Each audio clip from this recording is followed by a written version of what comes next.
In June, Sam graduated. Sam hates work. Paul remarked. What now? Sam said, I'll study music.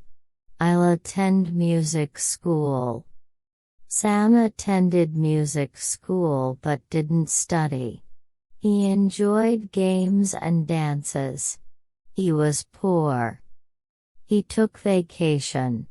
He spotted Paul at home. Paul asked, How's Sam? Sam said, Fine, but my father is mean.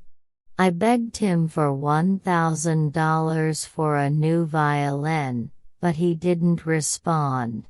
His violin arrived.